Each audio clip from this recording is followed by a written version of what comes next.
All right. So, once again, another week of 30 minutes of live streaming where I'm going to answer questions from my emails and the comments and any questions that people may or may not have that are watching or that are not watching.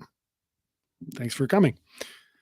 Number one, I had put a question out there for Amazon affiliate links and whether I should have sort of like an Amazon store or something like that. And the feedback I got was that people were wanting to know different things about what I would use, like certain types of screws. Antoine was asking where, on Home Depot's website, he just saw screws and screws and screws for days and didn't know which ones he should be using. So I realized, maybe there is a value in creating something of the standardized things that people are going to use that they can look for. So I will try to assemble something and put something on my skeletal website that exists out there so that I can point people to that once it is up and running. I'm hoping to do a video in the next month or so about the tools that I tend to use, and not really like what impact driver, but the lesser known tools or the other tools that kind of make your life simpler. So once that is up and running, I will let everyone know about that. So let's get to email questions. So I have a question from Antoine in Gatineau, two questions actually. So his first question that he had was about screwing down or fastening his subfloor and his wall sections, his bottom plate to his walls, and how he should go about doing it, what the order would be. So I look at it as I'm going to screw down my subfloor first. So I will fasten my subfloor to the concrete. I will get some Tapcons, a countersink bit. I know I do have a video on this where you fasten the floor, the subfloor to the concrete floor, and then I'm going to fasten my bottom plate and framing to the subfloor. I'm going to use screws. Your subfloor is going to be about an inch. Your 2x4 framing is going to be an inch and a half thick. So I'm getting like 2.5 inch screws. The idea behind fastening your walls and your bottom plate is to prevent lateral movement. Your wall isn't going to move kind of lengthwise. You're preventing it from kicking in or out side to side is your main goal. So you're going to put a screw, on a 10-foot plate, you're going to put 4 or 5 screws, or you can put nails in. If you're using 3-inch framing nails, you're going to want to put them in on an angle, right? Because if you put the nails in and they pop off the concrete floor or they don't penetrate it, it's going to create a little tent effect on your subfloor system, which you don't want. Now, I know some people out there have gotten extra long Tapcons and screwed through the bottom plate of their framing and their subfloor into the concrete. You can do this, but I find this is a little bit of overkill and probably not the best way to go about it. Because what happens if your wall moves? Now you've put a concrete screw through your floor, into the concrete, and through your bottom plate. So now you got to reset all of that. So, for the idea of simplicity, the better method in my mind is to Tapcon the floor down and then screw or nail the bottom plates to the subfloor. So you're not going through all 3 into the concrete. You don't have to be in the concrete. It's not load bearing. You're using this to hold insulation, wiring, plumbing, hang drywall on. You're not carrying the load from the floors above. So you don't really have to worry too much about how super sturdy or epically attached it is, because unless you're sort of running into your exterior walls with a front loader repeatedly in your basement, which would be really hard to do, your walls shouldn't be going anywhere if you're putting screws in through into the subfloor or nails. If you really don't want to use 2.5-inch nails, use 2-inch nails, but put them in on an angle. So every section, or say 3 feet, you're putting 2 screws in, and then the other 3 feet, put 2 screws in on the other angle. So now you've created a cleat effect. So it's not going to go one way or the other, and it's not going to go back and forth. So we call that cleating. You end up doing it with baseboards too. The cleat effect is really important. Nailing on an angle gives more grip, right? So that was Antoine's first question. So Antoine, I hope that helps. His second question is he's looking to put up a TV mount. And he was asking, there's no stud in the middle where his TV goes. Well, that's actually good, because you want your receptacle. If you're going to put a receptacle, you want the receptacle to be kind of either in the middle of the TV or just off to the side so you can plug it in. Your brackets or mounting brackets for any TV mount is going to be like 32 inches wide. And the idea that it's 32 inches wide is that you can now, at 32 inches, you can land on two studs at minimum, right? Ideally, at 32 inches on center, if it's bred perfectly, you're going to bury it on three studs. Now, they will give you with TV mounts these massive bolts that you need a hex bit for and you need to pre-drill. So in the last one I put up, what I bought were Simpson structural screws at my local Rona in my sort of big box store. And those structural screws are used for framing engineering, connecting framing members, putting joist hangers, structural connections. So those are not going anywhere and they are meaty. So, and they're easier to put in than these massive bolts that are sort of not really that functional. They're about 2 inches deep and you got to pre drill through the drywall into the stud. Sometimes they'll give you anchors. I just think the Simpson structural screws are going to do a better job and they're easier to put in. So, Antoine, if you're looking to hang the bracket in the picture you sent me, it's the perfect place. Your bracket will land on two studs. So you want to mount it to those two studs. So you are pointing in the picture right at the middle of your TV. Well, it looked like on 8 inches on either side of that was the center of your studs, and you want to screw into those. Don't put anything in the middle. You won't need it. In fact, if anything, you want to put your kind of your receptacle for the TV when the electrical's done, kind of in that area, like up above or below. So the TV covers it, but you can plug it in once the TV's mounted. If you kind of put this plug dead center of where the TV is, it makes it a little tough to get the plug in. So kind of offset that. As long as you know where the TV is, you'll be all good. And the mounting bracket, I would go shopping for it and look for it. I mean, they're like $50. You can find used ones. My one that's in the office here is a used one I bought off Kijiji, or sorry, Kijiji doesn't really exist. Facebook Marketplace for like $25. You know, nobody's selling fake mounting brackets. There's lots of people that don't need them. So I did that. Next question I'm going to answer is Mike from Spanish Fork, Utah. So he reached out to me looking to know if he needed to put an underlayment on his basement flooring if he was in a house that had vapor barrier in the slab. Now, I don't know the answer to this actually. And I was reaching out to somebody today to try to get an answer and I didn't hear back from them. So I will have that answer soon enough and I will share it with everyone and not just Mike.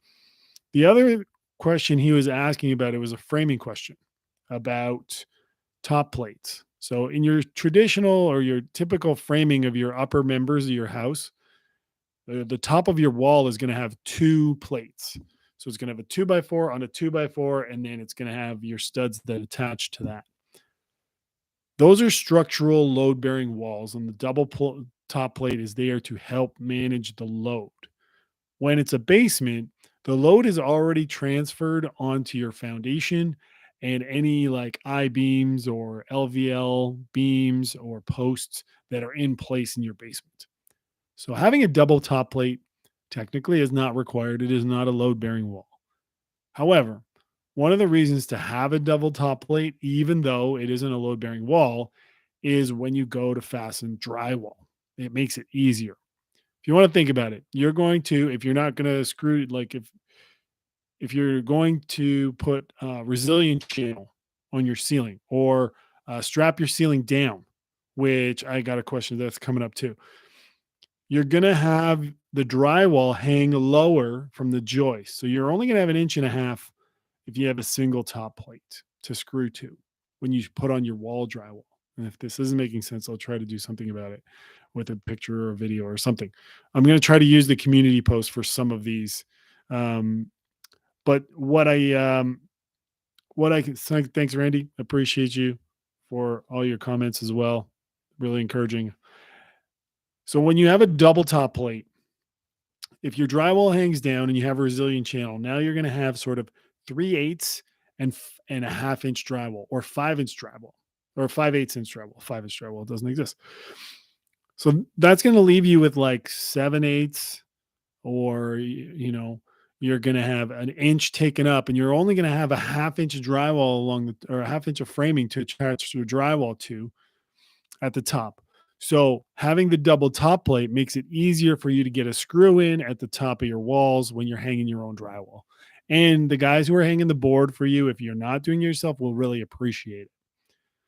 So, do you have to put a double top plate? No, but it's a good idea. And if you're going to hang your own drywall, I would say you will curse yourself potentially if you do not put a double top plate and you struggle to get it in. If you're not somebody who does a ton of this, I mean, you're going to be running them up the studs anyways, so you'll find a connection. What the challenge is, sometimes you end up putting the screw a little too high, and where the stud meets the top plate, there's like can be a little seam, and your screw won't sink fully in. You'll get that seam perfectly as if you planned it, and it'll make you use a lot of four-letter words when you're trying to connect it, which isn't what you want when you're DIYing and you don't have a lot of time. The next question is, I got in both the comments and emails from people about strapping down your ceiling. So in some cases, you're going to run into it where the builder or whoever renovated put the water lines for the plumbing and the wires underneath the floor joist. So you have your floor joist here, and then you have the water lines like right underneath for like an inch or 7/8 or whatever it is, or all the wires are there. When normally they're supposed to be going through the joist, right? You have two joists and they're going through there. What happens is you can either pay to have somebody reroute all of this, which is costly, or you can strap down your ceiling. Now, some people will say, do I want to install a suspended ceiling for access? I don't really believe in the suspended ceiling and access part. And I think I've talked about this in other videos. I may have talked about this on another YouTube live. You need 4 inches to be able to get the screw, the ceiling panels in and all that stuff. What we typically will do, if we can, and the height allows it, and there's all this stuff on the bottom, is we will install what's called hat track or U-bar or furring channel. So if you go to Home Depot's website and you type in furring channel, it kind of looks like an upside down hat, right? It goes across like that. Hold on. Let me draw this right here. So it looks like a hat or a U. This is awful. I am not an artist. All right, so it kind of looks like that, right? But it's going to be hanging on your ceiling. So it'll look like that. And this right here would be your floor joist. Okay, so this is your joist, and then your screws would go in through there. Okay, so that's what it would look like. Oh, wow, that looks even worse. So when you're strapping your ceiling, you want to put that on 16 inches on center. You're going to be able to screw your drywall to it. Now the part where you screw it on the face is only about 1.125 inches. So it's not as thick as a piece of 2x4, but there's enough there for you to get it on. So it's a good method. It's easier to use than trying to strap your ceiling with 1x3. 1x3 technically is not 1 inch. It's like 5/8, maybe 3/4, and it's going to split, right? You're going to bury screws in it. It's going to split. It's going to get annoying. I don't recommend using 1x3. You can't float the ends of it. It's not the greatest. It can twist. It's an old school method, right? If you need to gain height, we've had occasions where we've literally had to strap walls with 2x4, like 1.5 inch thickness, to try to get it dropped because there's so much stuff in there. And in that case, you end up using 2 screws in each, and it prevents it from twisting and all that. But those are the methods that we've used. I got a message from Charlotte Plant. Not sure where you're from, but thank you. She was talking about the radon test after Ben Bates. I interviewed him and posted that. So I am ordering one yesterday. I contacted Ben's company about ordering one, so I'm going to get one from him, and I'm going to put it in my house, send it away for testing. And yes, Charlotte, I will make a video on that and how it turned out, because I think that's super interesting. That's something that radon in sort of the last decade or so has become um, something people are interested in or that builders have been focused on providing. I know the building code now requires new houses to have sort of an access to test for radon here in Ontario. So that's always an interesting thing for me to find out. Lazaro Monteagudo. I'm not sure if I'm pronouncing that right, Lazaro. Thank you so much. You have been watching a ton of videos and I've been trying to answer all your questions. So I'm going to answer some here because I think they're good for a lot of people who are trying to figure out their basement. First question is, you asked about a comprehensive software for estimating materials, costs, and doing floor plans.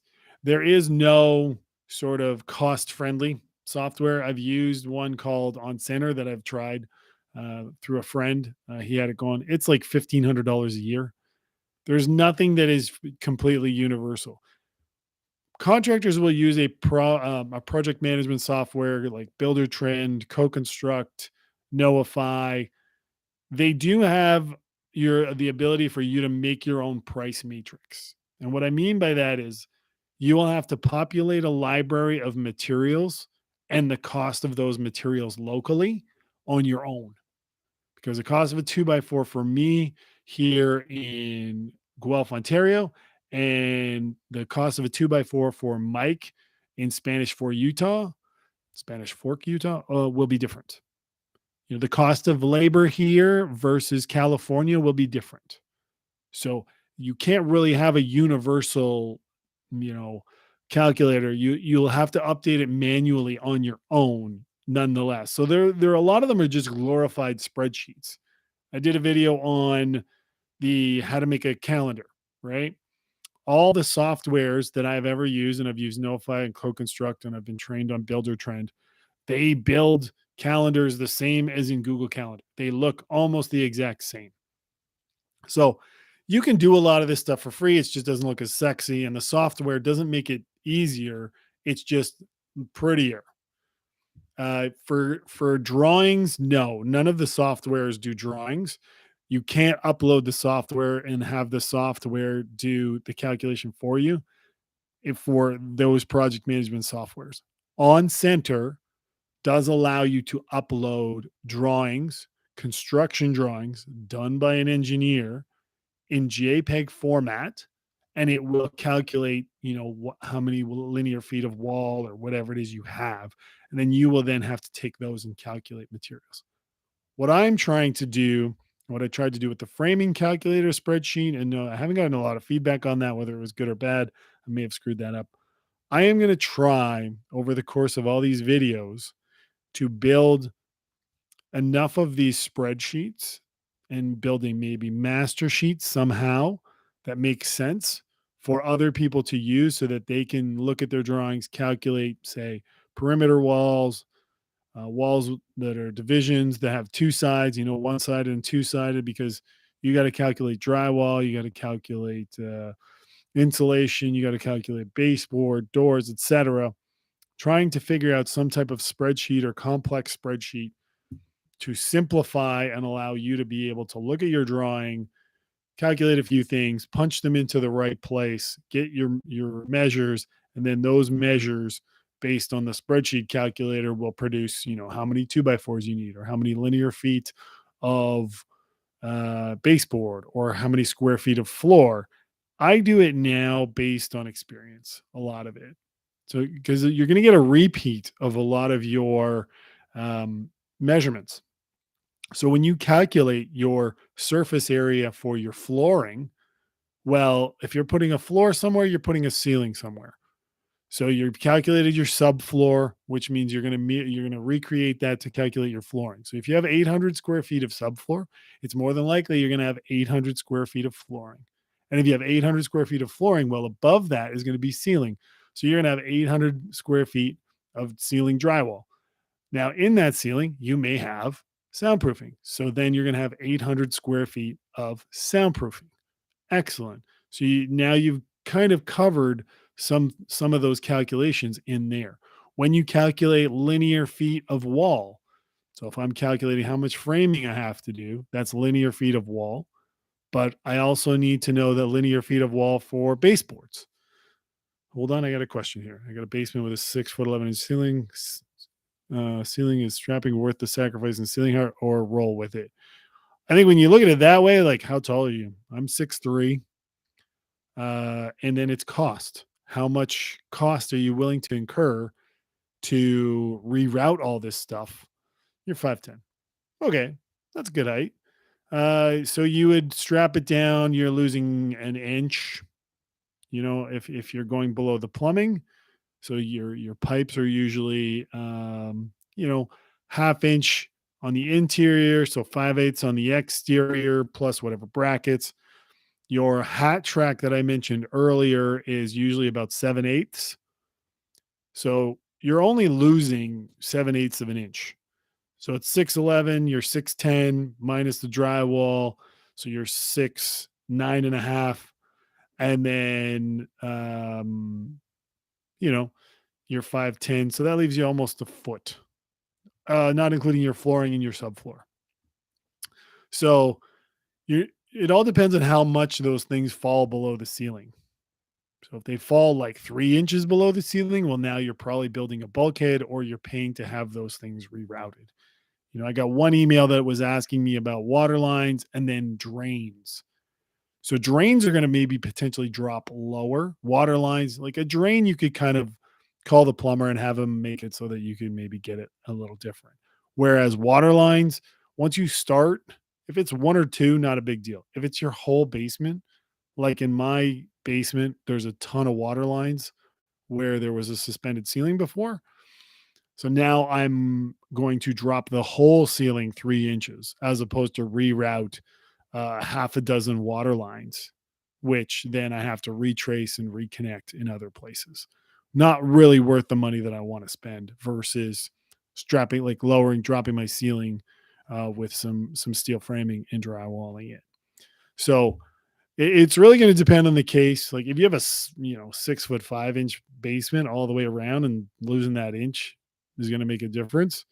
Yeah, you might want to think about rerouting it, but then you want to get a plumber and electrician in to give you a price on how much that's going to cost, because you have to reconnect all those circuits to upstairs and hope that they're all connected somehow, and then it just gets messy.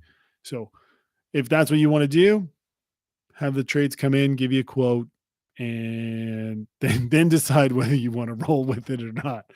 I hope that helps. The other question that I got from Lazaro was about check valves and backflow valves. So I know a little bit about this, not a ton, and I'm going to do some homework on it. But for those of you who want to know, a check valve or a backflow valve allows water only to go one way. So it would only allow water to go out of your house. And if the sewers or something backs up on the street, it will get to your house and it won't come in, because the ball valve or whatever it is, it will close it and prevent the water from coming in and up through your floor drain. So in a lot of areas, like where I used to live in Montreal, we'd get a lot of sewers backing up, like the storm drains backing up and coming into people's basements when there's flooding, because Montreal, where I grew up, is an island that is sinking. So water we'll have floods, we'll have water basements back up full of water. Well, if you have a check valve, that potentially could prevent that, or a backflow preventer, or a I forget the other name that I had for it. So I don't know a ton about doing that residentially. I know a lot of commercial uh, projects require backflow prevention, and it requires that the backflow prevention be tested for your insurance. Your home insurance, depending on where you live, maybe it's different. But here, where I live in Ontario, there's nobody checking. Like nobody in their house has a check valve or a backflow preventer. You could pay to have it in, but you're going to have the concrete smashed up.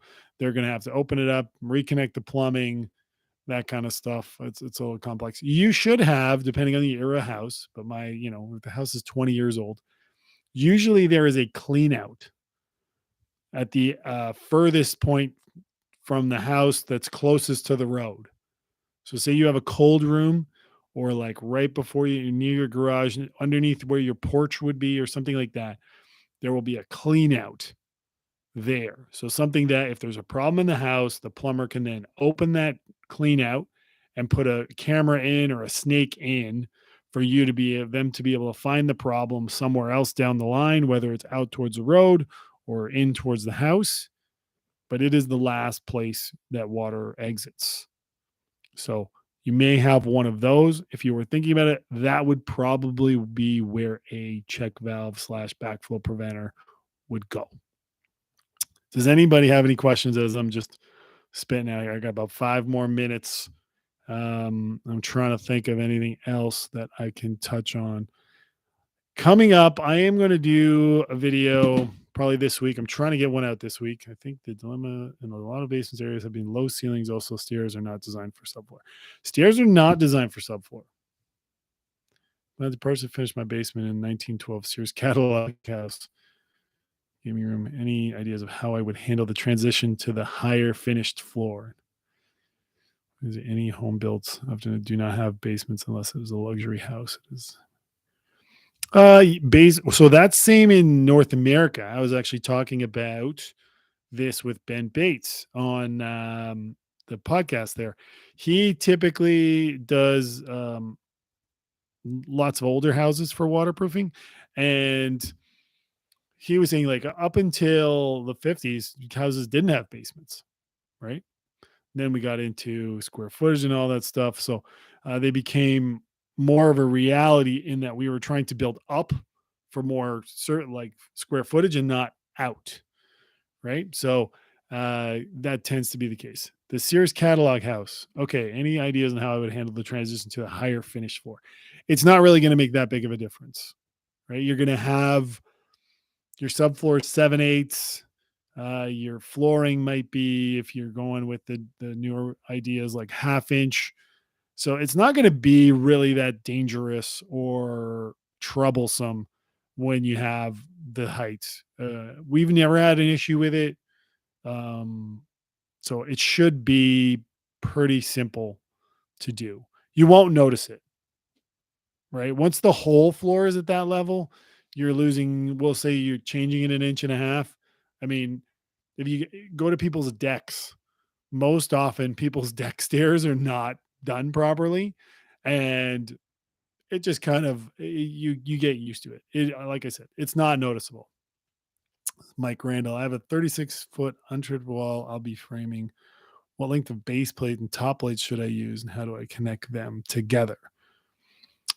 Okay, well, you don't really need to connect them together. You can use a block. So you're going to have your two plates come to each other, and then you can put a block underneath. If you're going to be using, like, your top plates will overlap. If you're using a double top plate, they should overlap. They shouldn't be like the same together, two levels. You'll have one joint go over the other. The bottom plate you should be fastening to the ground, so it shouldn't be an issue. You'll be tap conning it or using a ram set or something like that to fasten it to your concrete slab. You shouldn't need to have anything there because you're probably going to chalk line it, so you can see the marks on the floor, or use a laser level. The like $140 DeWalt laser level that you can get anywhere is like one of my most important tools for anything, bulkheads, walls, and then you just resell it on Facebook Marketplace or whatever it is. It's indispensable, honestly. So then that'll allow you to put different marks along the ceiling joist, along the floor, to know where your walls are going to go. And then you're only doing, if you really want for the double top plate, the bottom plate is single. I would say if you can get 10-foot lengths, pretty good. But really, like, if you only have 8-footers, I've had projects where we're only using like the 92 and 5/8. We only ordered 92 and 5/8. It all depends on how big your basement is and how much room you have to work with. I would not get 12-foot. That would be the one thing I would say. Do not get 12-foot because they won't be straight. You're going to have one that's straight, one that's not, one that's straight, one that's kind of straight, one that's not, one that's twisted, one that's looks like a hockey stick. And the longer it sits in your basement, say you get all the lumber delivered on a Friday, you load it in, and then you decide, man, I'm too tired to do it. And you let it sit for a week, and all that lumber is sitting in your basement unbound. Those 12-footers may have showed up straight, but by the time you get down there, they're not straight anymore. So that would be my recommendation with regards to that. Are there any other questions? If not, I'm going to say thank you for stopping in and listening to me rant, and good luck on your project. Cheers, Mike.